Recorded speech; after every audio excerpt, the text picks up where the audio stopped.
is our lead in the Dust Bowl. That's where we go here. That was the stage for an island game. An island game. That is a standalone event. A standalone event. The lid lifter on the conference finals. The curtain goes up.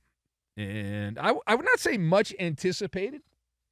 I do not believe that's true. I believe that would be fake to say it is much anticipated. But Anthony Edwards and the well-rested Timberwolves visiting SGA and OKC in Game 1 of the Western Finals. So I don't know if you watched it or not. Maybe you were doing something else and you didn't get to watch it, not your cup of tea. I watched it. I had the mute button. Certain broadcasters, I just can't. I can't do it. I try. I can't do it. No worries. We watched, so you would not have to. It is our good mitzvah of the day. And good news, you did not miss anything. That game, it was a dud. Dud. Shai Gilgeous-Alexander, who did not play particularly well through the first 24 minutes of the game, and his team was trailing at halftime in a very unentertaining first half of basketball. And then in the second half, he scored 20 of his 31 points. I'm told that's good. I didn't play in the NBA, but I'm told that's good. And the top seed there, Oklahoma City, took out the butcher knife and butchered up some wolf. And they had that for dinner as they win going away 114-88 in Game 1 of the Western Finals. So Gilgeous-Alexander, 8 of 14 in the second half from the floor. I think that's good. And Julius Randle did all of his damage mostly in the first half. He had 28 points, just 8 points in the second half when it was blowout city. Now Game 2 is on Thursday, as the Eastern Conference will take the center stage in the game coming up here on a Wednesday night. But let's discuss Game 1 of the Western Conference Finals. And the question, who wears the dunce cap of shame for the Minnesota Timberwolves getting smoked in the second half of this game, run off the court? So my thoughts on this, I've got Mickey, Gambler's Fallacy, and Pink Floyd. And we will combine all of these things together, and we are going to make some amazing baba ganoush is what we're going to make. We're going to make the baba ganoush early. We normally make the baba ganoush later, but we're going to make the baba ganoush early. So my first thought on this, nothing has changed more in my lifetime than halftime adjustments. Now, this was a line, one of my old radio friends, part of the Fox Sports Radio Alumni Association. I used to do a very popular Sunday show until somebody at the company canceled it. And we used to screw around with all the cliches in sports, and we love the halftime adjustments and how dumb fans, halftime adjustments, oh my God. Like you wait till halftime to make some kind of amazing adjustments. But anyway, Minnesota's up by 4 at halftime. I'm trying to stay awake, right? I got an overnight show to do. I'm trying to this was not entertaining. Was anyone entertained? Were you not entertained? I don't know anyone that was entertained with the first half. But it was within the margin of error. So like, okay, so it's not a great game. However, if it's close with 5 minutes to go or 4 minutes to go, there's something there. There's something there. Okay, I can deal with that. I can navigate that. But to answer the question, who wears the dunce cap of shame for the Minnesota Timberwolves, let's go to the very top here, the CEO. As Anthony Edwards did the thing you can't do at the time you can't do it. He decided to go surfing. Anthony Edwards. Now, if you've ever been to Oklahoma, that is mission impossible to go surfing in Oklahoma. Cowabunga, dude, as Anthony Edwards went out there as a surfer and wiped out. That was a total wipeout in the second half, blown off the map. How bad was it? Thanks for asking. How bad was it? It was so bad, okay, Ant-Man went Mickey, and I'm not talking Mickey Mouse. I think somebody might have slipped him a Mickey at halftime there. Oh, Mickey, you're so fine, unless you're not. Holy crap, did he suck in the second half. Did he need a nap? Maybe he needed a nap the way he played. 2 of 6 floor in the second half, 5 points. I mean, I give you the numbers. The number, I don't think you had to have seen it. The numbers are bad. His performance was actually worse. He ended up with 5 points in the second half, a couple of assists, couple of fouls. And keep in mind, going to the fourth quarter, the Wolves were down by 10. So 10 is not an insurmountable, at least 5 possessions, 5 2-point baskets, but the NBA now is pop a shot, and so it's just shoot as many three-pointers. So that's like 3 and a half possessions, and you have the lead in the NBA. And he, in the fourth quarter, down 10 going to the fourth quarter, Anthony Edwards, the face of the franchise, face of the NBA. On this night, certainly not. He pitched a shutout. Very rare to see a shutout these days, and did not even need to go to the bullpen. As Anthony Edwards, the final 12 minutes, as the Joker would say, he got 0, zip, zilch, nada, and as my grandfather would say, bupkis is what he got in the fourth quarter of that game, as Minnesota got run off the court there by Oklahoma City. So the question, as we turn the page here, the next question to address, was the Oklahoma City domination situation with Shai Gilgeous-Alexander, was Oklahoma City so good, so amazing, that this series is now over after one game? Is this Western Conference Finals, can you now start to write the eulogy for Minnesota and the concession speech for Minnesota to give to Oklahoma City? Was it that bad a performance by the Wolves that this is a futile effort by Minnesota? So I'm shaking my head no here. I don't believe that. And as Pat Riley taught me when I was a little boy, the playoffs, they don't start until the home team loses at home. So last I checked, Oklahoma City was favored. They won the game at home. Okay, so they did what they were supposed to do. Congratulations. Whoopie-damn-do. But I would also advise you to not be a prisoner of the moment.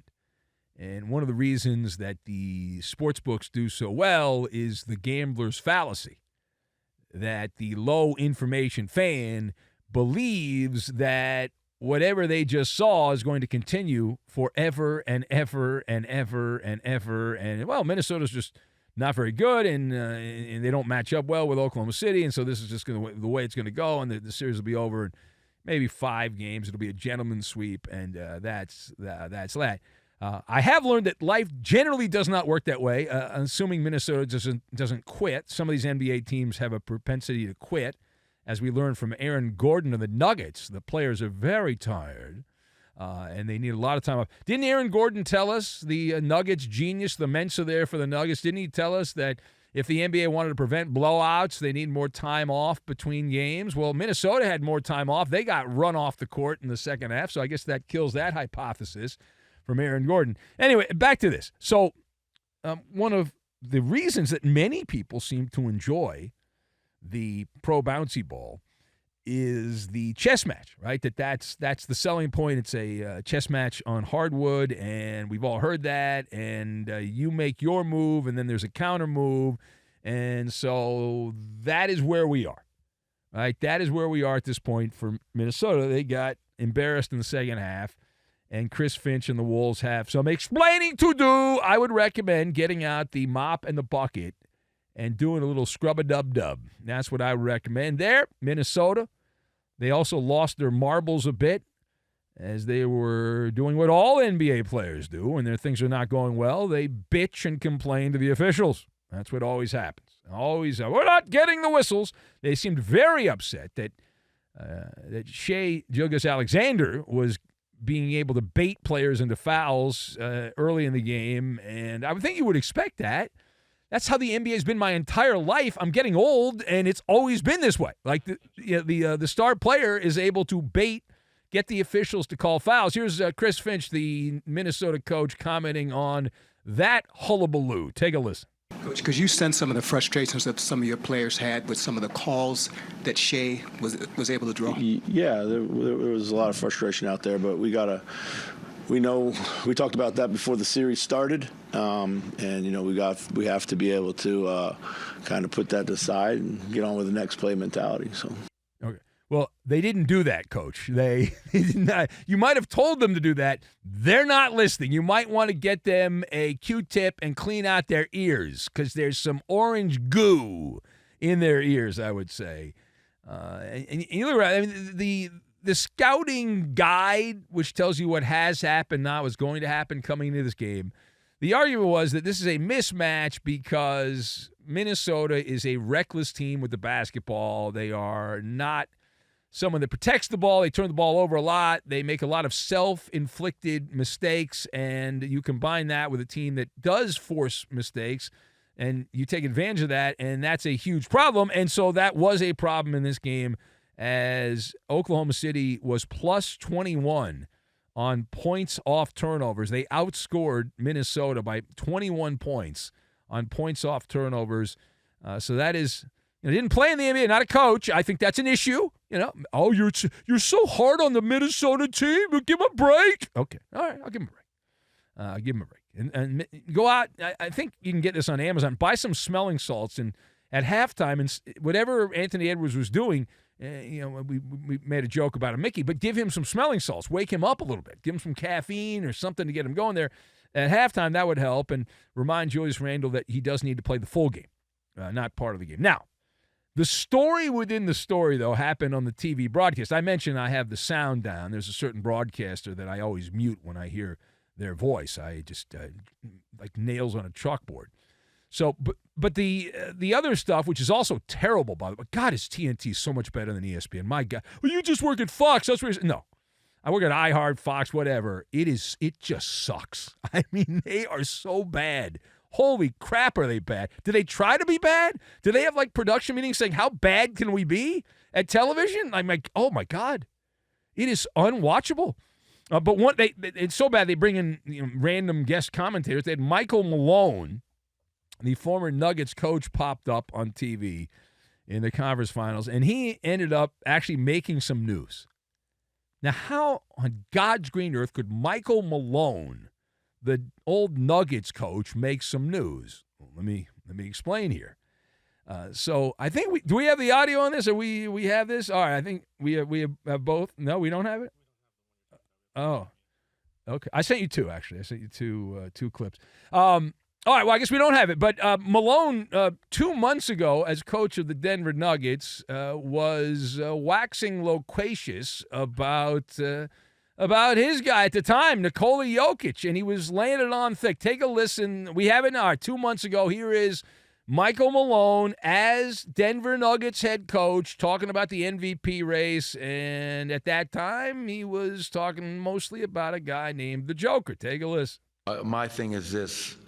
If you didn't know that Nikola won 3 MVPs, and I put player A and player B on paper, and you had no idea that the guy who's averaging a triple-double, the guy who's top 3 in the 3 major statistical categories, things that no one's ever done, he wins the MVP 10 times out of 10.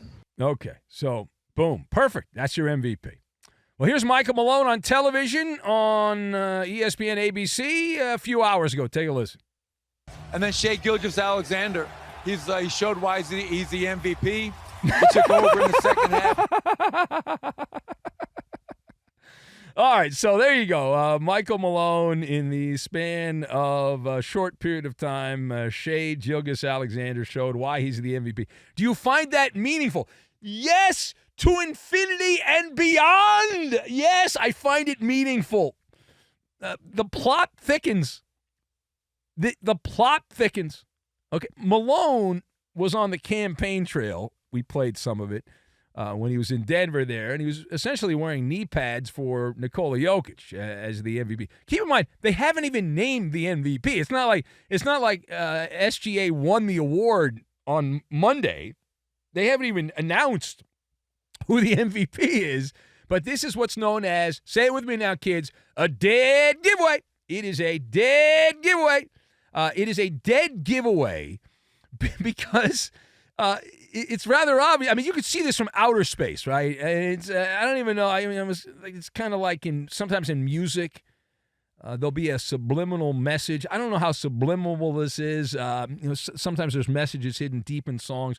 A lot of you have an old timer. You remember back in the day, Pink Floyd famously had a backward saying in Empty Spaces, and the saying was, "Congratulations, you have just discovered the secret message." So Michael Malone is telling you, without telling you, that Nikola Jokic is a coach killer.